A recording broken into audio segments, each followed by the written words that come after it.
আসসালামু আলাইকুম। স্বাগতম দেশজগৎ নিউজে। সাথে আছি আমি জাকারিয়া মবিন। শুরুতেই সংবাদ শিরোনাম। পিআর পদ্ধতি ভেবে দেখার আহ্বান তারেক রহমানের। পাকিস্তান ভারতের মধ্যে বন্দি তালিকা বিনিময়। মামদানির জয়ে যুক্তরাষ্ট্রে ইসলাম বিদ্বেষী প্রতিক্রিয়া কেমন, কি ভাবছেন মুসলিমরা? উত্তরায় জুলাই বিপ্লবের ঘোষণাপত্র পাঠ, ৯ প্রস্তাবনা। স্বৈরশাসনের অবসানে অভূতপূর্ব গণজাগরণ। এবার শুনুন বিস্তারিত। পিআর পদ্ধতি ভেবে দেখার আহ্বান তারেক রহমানের। বাংলাদেশে বিদ্যমান রাজনৈতিক ও ভৌগোলিক বাস্তবতায় সংখ্যানুপাতিক নির্বাচনী ব্যবস্থা কতটা উপযোগী এ নিয়ে নতুন করে ভাবার আহ্বান জানিয়েছেন বিএনপির ভারপ্রাপ্ত চেয়ারম্যান তারেক রহমান। মঙ্গলবার রাজধানীর চীন মৈত্রী সম্মেলন কেন্দ্রে বিএনপির উদ্যোগে আয়োজিত গণ অভ্যুত্থান ২০২৪ জাতীয় ঐক্য ও গণতান্ত্রিক অভিযাত্রা শীর্ষক আলোচনা সভা ও শহীদ পরিবারের সম্মাননা অনুষ্ঠানে ভার্চুয়ালি যুক্ত হয়ে তিনি এ বক্তব্য দেন। তারেক রহমান বলেন, সংখ্যানুপাতিক নির্বাচন পদ্ধতি সমাজে ঐক্যের পরিবর্তে বিভক্তি তৈরি করতে পারে কিনা এবং এতে একটি অস্থিতিশীল সরকার গঠনের ঝুঁকি রয়েছে কিনা তা সব রাজনৈতিক নেতাদের ভেবে দেখা প্রয়োজন। তিনি আরও বলেন, গত বছরের ৫ আগস্টের ঘটনাকে কেন্দ্র করে যারা প্রাণ দিয়েছেন তাদের স্মরণে বিএনপি শ্রদ্ধা জানায়। সেই সময় যারা সন্তান, স্বামী কিংবা ভাই হারিয়েছেন তাদের প্রতি সমবেদনা জানিয়ে তিনি বলেন, এই ত্যাগের বিনিময়ে বাংলাদেশ একটি নতুন রাজনৈতিক পর্বে প্রবেশ করেছে। ২০২৪ সালের জুলাই-আগস্ট মাসে সংঘটিত গণ অভ্যুত্থানের প্রথম বার্ষিকী উপলক্ষে বিএনপি ৩৬ দিনব্যাপী কর্মসূচি ঘোষণা করেছে। এই কর্মসূচির অংশ হিসেবেই আয়োজিত হয় আজকের আলোচনা সভা ও শহীদ পরিবারের জন্য বিশেষ সম্মাননা অনুষ্ঠান। অনুষ্ঠানে প্রধান অতিথি হিসেবে উপস্থিত ছিলেন BNP chairperson Begum Khaleda Zia. Virtually উদ্বোধনী বক্তব্য দেন তারেক রহমান। পাকিস্তান ভারতের মধ্যে বন্দি তালিকা বিনিময়। পাকিস্তান ও ভারত পারস্পরিক কূটনৈতিক চ্যানেল ব্যবহার করে একে অপরের হেফাজতে থাকা বন্দীদের তালিকা বিনিময় করেছে। মঙ্গলবার পাকিস্তানের পররাষ্ট্র মন্ত্রণালয় থেকে দেওয়া এক বিবৃতিতে এ তথ্য জানানো হয়। ২০০৮ সালের কনসুলার অ্যাক্সেস চুক্তির আওতায় এই বিনিময় অনুষ্ঠিত হয়। চুক্তি অনুযায়ী প্রতি বছর ১ জানুয়ারি ও ১ জুলাই উভয় দেশ তাদের কারাগারে থাকা একে অপরের নাগরিকদের তালিকা বিনিময় করে থাকে। পাকিস্তান সরকার ইসলামাবাদে অবস্থিত ভারতীয় হাইকমিশনের এক কর্মকর্তার কাছে ২৪৬ জন ভারতীয় নাগরিকের তালিকা হস্তান্তর করেছে। অন্যদিকে ভারত সরকার নয়াদিল্লিতে অবস্থিত পাকিস্তান হাইকমিশনের একজন কর্মকর্তার কাছে ৪৬৩ জন পাকিস্তানি বন্দীর তালিকা দিয়েছে।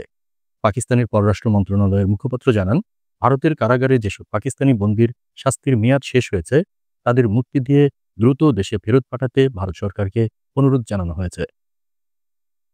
এছাড়া ভারতীয় কারাগারে থাকা মানসিক ও শারীরিকভাবে অক্ষম পাকিস্তানি বন্দীদের শনাক্ত করতে বিশেষ কনসুলার অ্যাক্সেস দেওয়ার আহ্বানও জানানো হয়েছে। পাকিস্তানের দাবি, যেসব বন্দীকে এখনও কনসুলার অ্যাক্সেস দেওয়া হয়নি তাদের তা অবিলম্বে দেওয়া উচিত। উল্লেখ্য, বন্দী বিনিময় ইস্যুটি ভারত পাকিস্তান দ্বিপক্ষীয় সম্পর্কের একটি মানবিক ও সংবেদনশীল দিক হিসেবে বিবেচিত।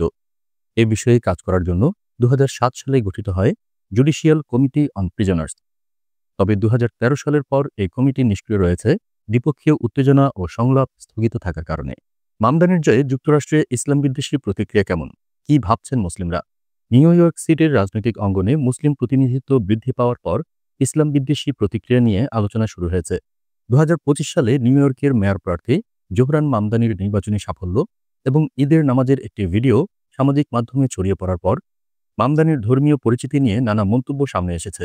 স্থানীয় মুসলিম কর্মী ও ইতিহাসবিদ আসাদ ডান্দিয়া জানান, এ ধরনের প্রতিক্রিয়া নতুন নয়। তার ভাষায়, মুসলমানদের ওপর নজরদারি চালানো হচ্ছে এবং ধর্মীয় পরিচয়কে রাজনৈতিক আক্রমণের জন্য ব্যবহার করা হচ্ছে।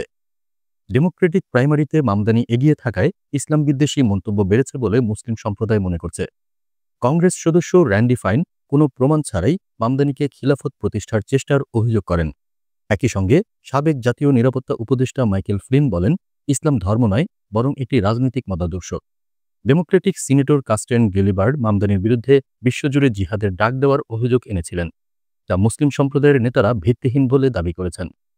কাউন্সিল অন আমেরিকান ইসলামিক রিলেশনসের এক গবেষণায় বলা হয়, ইসলাম বিদ্বেষ যুক্তরাষ্ট্রে দীর্ঘদিন ধরেই চক্রাকারে চলছে। বিশেষজ্ঞদের মতে ৯/১১ এর পর মুসলিমদের ওপর নজরদারি এবং নেতিবাচক চিত্রায়ন আরও বাড়ে। নিউ ইয়র্ক পুলিশ বিভাগ সে সময় মুসলিম অধ্যুষিত এলাকায় নজরদারির জন্য গোপন নেটওয়ার্ক গঠন করে।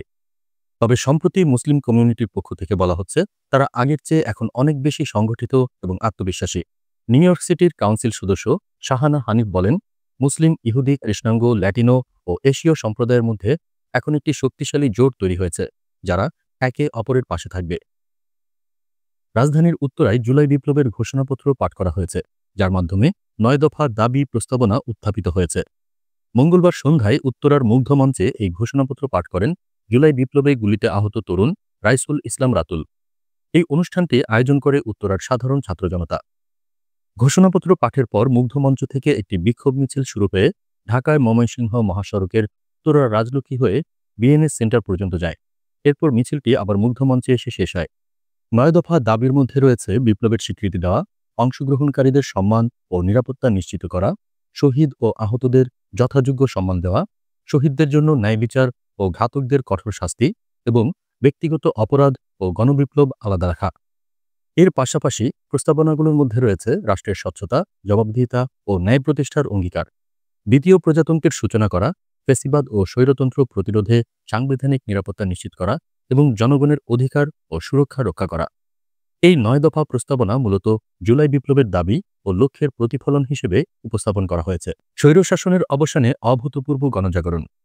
বাংলাদেশে 2024 সালের জুলাই থেকে আগস্ট পর্যন্ত ঘটে একটি উল্লেখযোগ্য গণজাগরণ, যাকে জুলাই গণ অভ্যুত্থান বা জুলাই বিপ্লব হিসেবে পরিচিতি পাওয়া গেছে। এই আন্দোলন দীর্ঘ 16 বছর ধরে চলা স্বৈরশাসনের অবসান ঘটিয়েছে। বিক্ষোভের সূচনা ঘটে সরকারি চাকরিতে কোটা পদ্ধতি বাতিলের দাবিতে ছাত্রদের শান্তিপূর্ণ আন্দোলনের মাধ্যমে।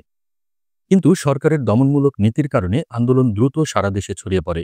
জুলাইয়ের শেষ দিকে সরকারি নিপীড়ন ও হত্যাকাণ্ডের মাত্রা বৃদ্ধি পায়। 2024 সালের 5 আগস্ট স্বৈরশাসক শেখ হাসিনা ভারতে চলে যান।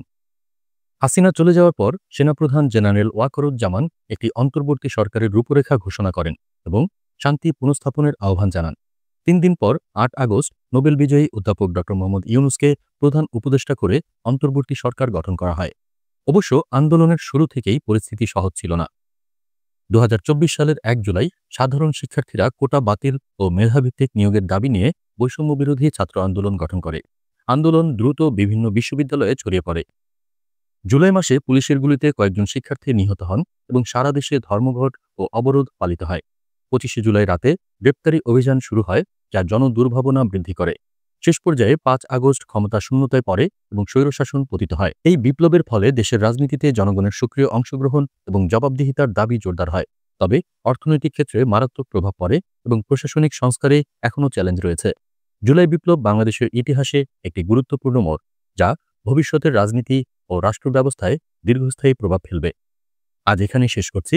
সবাই ভালো থাকুন, সুস্থ থাকুন আর দেখতে থাকুন দেশজগৎ নিউজ। চ্যানেলটি ভালো লাগলে সাবস্ক্রাইব করুন আর সংযুক্ত থাকুন আমাদের ফেসবুক পেজে। ধন্যবাদ।